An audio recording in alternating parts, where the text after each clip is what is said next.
নমস্কার বন্ধুরা, welcome to new video of my channel movie magic মোমেন্টসে আপনাদের স্বাগত জানাই। মুভি ম্যাজিক মোমেন্টসে আজকে আমি কথা বলবো হোমি আদাজানিয়া ডিরেক্টেড ককটেল 2 ছবিটা নিয়ে।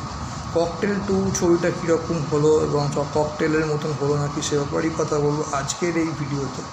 তো চলুন ভিডিওটা আরম্ভ করা যায়। তো ককটেল ছবিটা কীরকম হলো দেখুন। ককটেল 2 ছবিটা আমি যদি ককটেলের সঙ্গে কম্পেয়ার করি তো না, ককটেলের মতন অত ভালো হয়নি, তবে আমার ছবিটা খারাপও লাগেনি। ছবিটার বেশ কিছু পজিটিভ দিক আছে, বেশ কিছু নেগেটিভ দিকও আছে। তো ছবিটার মধ্যে যদি গল্পের কথা বলি, খুব সংক্ষেপে বললে গল্পটা এরকম। শাহিদ কাপুর একজন শেফ, মানে নাম কাওয়াস্তা শেফ, একটা আমার সিন দেখায়নি যে সে কী মানে শেফের মানে ক্যারেক্টারে অভিনয় করছে, দিয়ে কোনো শেফ মানে সে যে শেফ তার তো একটা প্রমাণ দেবে একটা কোনো সিন দেখিয়ে, তো সব কিছুই দেখায়নি। রাশ্মিকা মান্দানার ক্যারেক্টারটার নাম হচ্ছে দিয়া, সে বোঝা গেছে কোনো সব মানে প্রাইভেট সেক্টর কোম্পানিতে কাজ করে, একটা সিন দেখিয়ে দিল, ব্যাস হয়ে গেল। এবার তারা অনেক বছর ধরে মানে সম্পর্কে আছে, লিভিং করে, বিয়ের সব কিছু হয়ে গেছে, কিন্তু এই অনুষ্ঠান করে যে বিয়েটা সেটা তারা করছে না।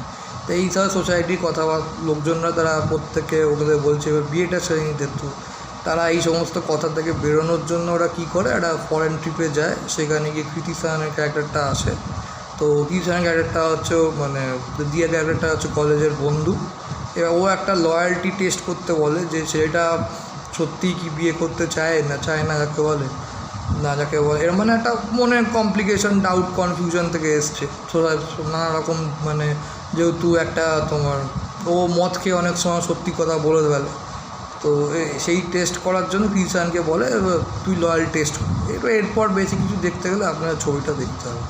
তো ছবিটার ভালো দিক যদি বলতে সবার আগে সেটা হচ্ছে সিনেমাটোগ্রাফি, যেটা খুবই ভালো, ভীষণই একটা স্টাইলিশ প্রেজেন্টেশন, ভিজুয়ালস দারুণ, মুভিটা খুব কালারফুল, গানের সিকোয়েন্সেসগুলো বেশ ভালো। স্পেশালি আমি যদি বলি ওই লেহের বলে একটা গান আমি শুনিনি, সিনেমাটা দেখার সময় শুনলাম, ওটার খুবই একটা ফিল গুড ফিল ভাইবই একটা সং বলে খুব ভালো লাগে, মানে একটা এনজয়েবল মোমেন্টস। তো সেখানে তো ওই গানটা ওই জন্যই সিকোয়েন্সেসটা করেছে, দেখাতে যাই যে যদি শাহিদ কাপুরের সাথে তোমার একটা ফিলিংসের মানে কাছাকাছি আসতে তারা চলেছে, যাকে বলবো বেশি ডিটেলিংয়ে বলছে না, স্পয়লার হবে বলবো, এটা একটা ব্যাপার।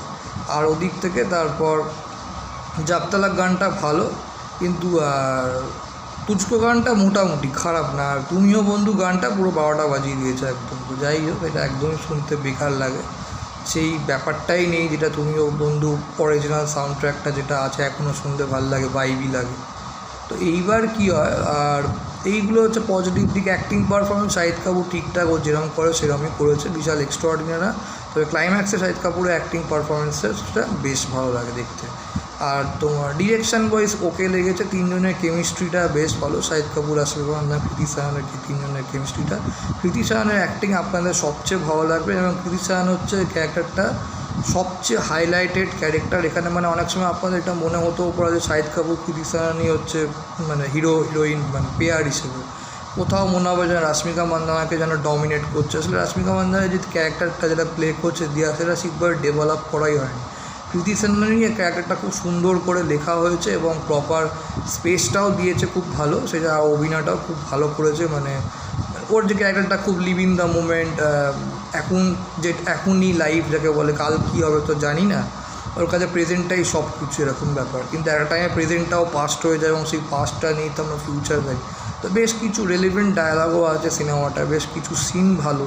আর রাশ্মিকা মান্দানার সঙ্গে যে সিনটা আছে, কৃষানে ঝগড়া হচ্ছে যখন, সেই সিনটা ভালো। রাশ্মিকা মান্দানার সঙ্গে কৃষানে একটা জেলাসি সিকোয়েন্সেস আছে, সেটাও বেশ ভালো। তো বেশ কিছু সিন আছে যেগুলো বেশ দেখতে ভালো লাগে, বেশ এনজয় করা যাওয়ার মতো। তুজকো গানটার যখন বিয়ের যে সব কিছু মানে একটা প্ল্যানিং হচ্ছে, সব কিছু রিচুয়ালটা তখন পালন করা হচ্ছে, তখন ব্যাকগ্রাউন্ডে তুজকো গানটা যেভাবে ইউজ করে একটা ইমোশন ভাইব ক্রিয়েট করার জন্য, সেটাও বেশ ইন্টারেস্টিং লাগে। তো মুভিটার মধ্যে পজিটিভ দিক আছে, এটা এমনি তা না। ফার্স্ট হাফটা তো আমি বলবো খারাপ না, বেশ এনজয় করার মতো। মুভিটার সেকেন্ড হাফটা একটু স্লো হয়ে যায়।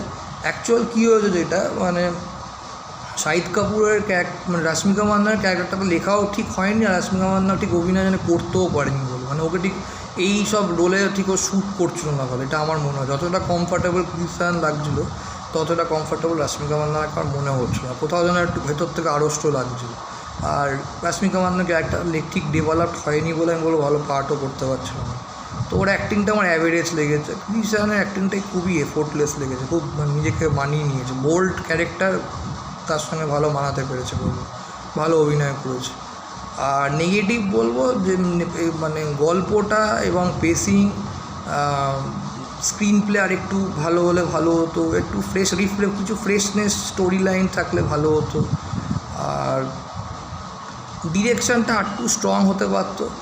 আর মুভির যে কমেডিটা সেটা না একদম ভীষণ ক্রিঞ্জ হয়ে গেছে, সেটাও আমি বলবো ওটা নেগেটিভ দিক। মানে কমেডিটা ঠিকঠাক ওয়ার্ক করছিল না, কমেডিটা আরেকটু যদি ভালো হতো, মানে ওই খিলমি করে যে লোক হাসানো থাকে বা নন ভেজ টাইপ কমেডিটা ঠিকঠাক ওয়ার্ক করেনি আমি বলবো। কারণ সেই তুলনায় মুভির ওই ভাইবি ব্যাপার, ফিল গুড, প্রেজেন্টেশন, ইমোশন দিক আর ক্লাইম্যাক্সটা এইগুলো ভালো, কিন্তু কমেডি, স্টোরি, স্ক্রিন প্লে আর একটা তোমার হিরোইনের মধ্যে যে কেমিস্ট্রিটা দরকার ছিল শাহিদ কাপুর আর রাশ্মিকা মান্দানার মধ্যে, সেটা সামাও কতটা ফুটে উঠছিল না বলবো। আর ঠিক মানে রাশ্মিকা মান্দানার অভিনয়টাও মানে ঠিক অতটা ঠিক ভালো হয়নি বলবো আমি বলবো। সো এই হচ্ছে ককটেল 2 মুভি রিভিউ। আপনারা যদি সিনেমাটা দেখে থাকেন আপনারা বলুন আপনার কেমন লেগেছে। ভিডিওটা আবার লাইক করুন, কমেন্ট করুন, শেয়ার করুন। আর এই ধরনের মুভি রিভিউ পেতে অবশ্যই আমার মুভি ম্যাজিক সাপোর্ট করুন ও সাবস্ক্রাইব করুন। Thank you.